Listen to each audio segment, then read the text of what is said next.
Russia just slammed into one of its worst battlefield bloodbaths of 2026 so far. By Ukraine's daily count, March 17th alone cost Moscow 1,710 troops in a single day. And that number matters because it appears to mark the opening punch of Russia's long-anticipated spring offensive. The stakes are enormous. If this assault fails, Putin doesn't just lose men and armor, he loses the momentum he needs to crack Ukraine's eastern fortress belt and salvage a war that has already become a machine for burning through Russian manpower. According to Reuters, AP, ISW, and Ukrainian commanders, the offensive is now underway. But the deeper story is not the body count. It's why Russia is taking these losses now, and why one communications failure may have helped turn Putin's spring gamble into a death spiral before it ever fully began.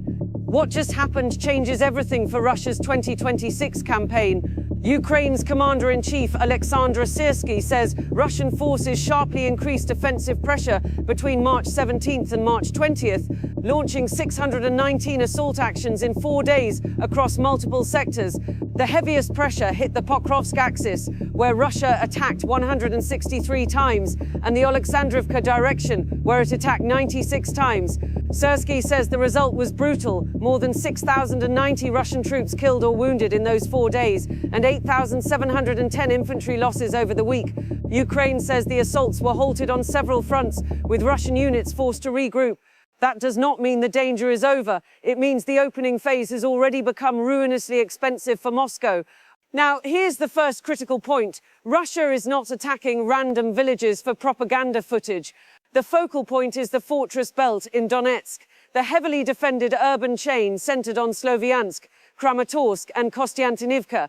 Reuters reports that over the last week, Russia launched a battalion-sized assault northeast of Sloviansk and smaller attacks near Pokrovsk and Kostiantynivka to prepare for a broader offensive. ISW's assessment is blunt. This is likely the start of Russia's spring-summer push against the fortress belt, and if Moscow cannot break it, then Putin's demand that Ukraine simply hand over the rest of Donetsk starts to look less like confidence and more like an admission that his army may not be able to take it by force. To see how ugly this gets on the ground, look at the Lyman direction. ISW says a March 19th Russian mechanized and motorized assault involved over 500 personnel, dozens of armored vehicles, and more than 100 motorcycles, buggies, and ATVs, attacking in 7 prongs. Ukraine's 3rd Army Corps and Joint Forces Task Force reported 405 casualties out of those 500 attackers. That is catastrophic attrition. That is not a breakthrough. That is a killing field. And it tells you something important about Russia's method. Moscow is still trying to solve the drone age with mass, speed, and sheer expendability. Sometimes it gains a few hundred meters. Often it just hemorrhages men. But this is only the beginning, because the deadliest day is not the story. The story is why Russia is paying these losses now. The reason this matters is simple. Russia needs this offensive to do more than grind forward. It needs to change the geometry of the war. The Kremlin wants the eastern fortress belt because those cities anchor Ukrainian logistics in Donetsk and block any clean Russian claim to having secured the region. Reuters reports that Valery Gerasimov said the offensive is aimed at Sloviansk, Kramatorsk, and Kostiantynivka. ISAW says Russia may make some tactical gains in 2026, but is unlikely to seize the fortress belt. That gap between objective and capability is where empires start making stupid decisions, and the numbers are vicious. Reuters casualty analysis, citing CSIS and NATO Secretary General Mark Rutte, says Russia has suffered around 65,000 dead or injured in just 2 months, while CSIS estimates roughly 1.2 million total casualties since 2022, including dead, wounded, and missing. Reuters also notes analysts calculate Russia has gained only about 1.3% of Ukrainian territory since early 2023. That is the exchange rate, rivers of blood for scraps of land. The Kremlin disputes these figures, and casualty totals in war are always difficult to verify independently. But even with that caveat, the overall trend is unmistakable. Russia is paying extraordinary human costs for painfully limited returns. Fast forward to the southern front, because this is where the wider puzzle comes into focus. Reuters reported in late February that Ukraine had regained 400 square kilometers and 8 settlements along part of the southern front line. Then on March 2nd, Reuters reported Ukraine had retaken 9 settlements in Zaporizhzhia since late January, with Syrskyi saying that for the first time since summer 2024, Ukrainian troops had regained more territory than Russian forces captured over the last month. These are not gigantic map-changing breakthroughs. They are something more dangerous for Moscow, proof that Ukraine can still punch back, still exploit Russian weakness, and still force Russia to divert attention south while it wants to attack east. We're now at the critical juncture. Russia is trying to open multiple axes at once. Ukraine is trying to make every one of them too expensive to sustain. And that brings us to the real problem Putin is facing. Ukraine is not merely surviving this offensive. It has been shaping the battlefield for weeks. Here's what most analysts are missing. One of the most important blows to Russia may not have been a missile strike or a trench assault. It may have been a connectivity collapse. On February 5th, Reuters reported that Russian troops' unauthorized use of Starlink terminals had been disrupted after Ukraine worked with SpaceX to block them. A Ukrainian source told Reuters the impact appeared significant. Serhiy Bezkresnov, an advisor to Ukraine's defense minister, described it in stark terms. All command of the troops has collapsed. Assault operations have been stopped in many areas. Reuters could not independently verify the full scale of the disruption, and that caveat matters. But even partial communications degradation in a drone-saturated battle space is poison. It slows coordination, weakens reconnaissance, disrupts assault timing, and makes already vulnerable units even easier to kill. Now connect that to what followed. On March 2nd, Reuters reported Ukrainian airborne forces said the Starlink limits had damaged Russian situational awareness and frontline communications, helping Ukrainian operations in Zaporizhzhia. Reuters also cited the Deep State mapping project, saying Russian troops occupied just 126 square kilometers in February, a 20-month low. Again, Reuters noted it could not independently verify all the battlefield data, but put the pieces together and a pattern emerges. Russian command friction rises, Ukrainian local counterattacks expand, and then, as spring conditions improve, Russia launches a costly offensive anyway. That is not elegant planning. That is Putin stepping on the gas while the engine is already on fire. And this is where the human element cuts through the maps. AP quoted a Ukrainian soldier near Lyman, callsign King, saying Russian forces intensified assaults, tried to isolate logistics routes and increase bombardments, but still failed to break through. His verdict was understated in the way only soldiers can be. The situation is tense but not critical. That line matters because it captures the real battlefield mood. Russia is dangerous, Russia is pressing, Russia is also still being stopped. By the way, if you're finding this analysis valuable, subscribe to the Military Show. We track these battlefield shifts as they happen.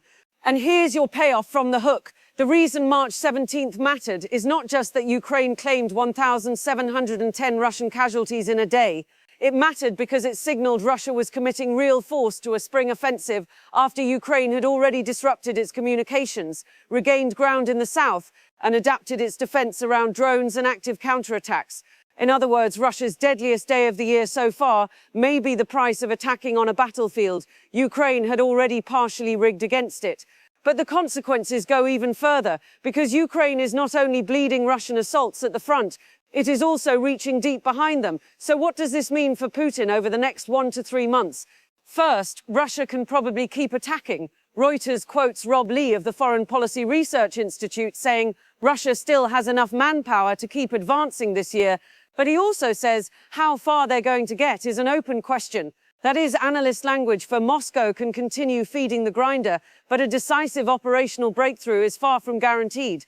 Emil Castor-Helmy of Blackbird Group told Reuters recent attacks involving larger numbers of armored vehicles suggest Russia wants to punch through faster, but added, generally, it hasn't been successful. Second, Ukraine is widening the war beyond the trench line. Reuters reported on March 24th that Ukrainian strikes had recently hit major Russian energy infrastructure, including the Saratov refinery, the Volgograd refinery, the Ukhta refinery, and export-linked facilities like Ilsky and Afipsky, while attacks also disrupted ports and tanker operations. That matters because every strike on fuel, refining, transport, or export capacity squeezes the war machine that has to support these offensives. It also forces Moscow to spend more air defense and more political attention protecting the rear instead of the front.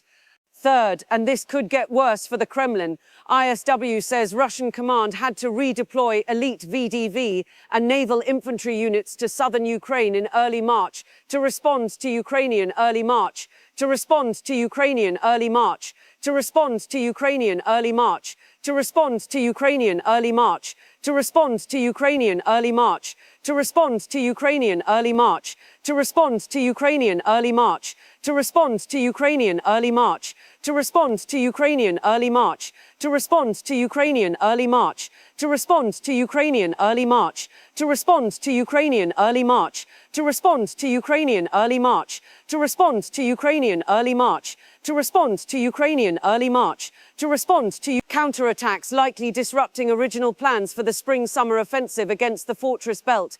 That is the strategic tax Ukraine is trying to impose, make Russia choose, reinforce Donetsk or plug holes in the south, mass armor for a punch, or disperse because drones are hunting everything that moves, demand more land in negotiations, or admit you may not be able to seize it at an acceptable cost.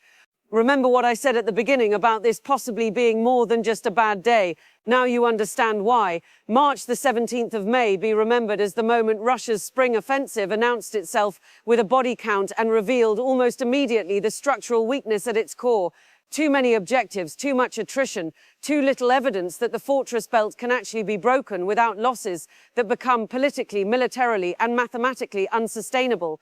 So here's what this all means. Russia's deadliest day of 2026 so far, at least by Ukraine's count, was not just another ugly statistic. It was an early warning that Putin's spring offensive may already be colliding with a more adaptive Ukrainian defense, one that is disrupting communications, clawing back ground in the south, bleeding assaults in the east, and striking the Russian rear at the same time. In the coming weeks, watch three things: whether Russia can sustain battalion-sized assaults without catastrophic losses, whether Ukraine keeps forcing unit redeployments away from Donetsk, and whether deep strikes keep degrading Russia's ability to fuel and supply this offensive. If you want to understand how Ukraine is building those drone-saturated kill zones and why Russia's old assault logic keeps failing, that should be the next video. And if you want daily coverage of these developments, subscribe to the Military Show. We're tracking every move in this war.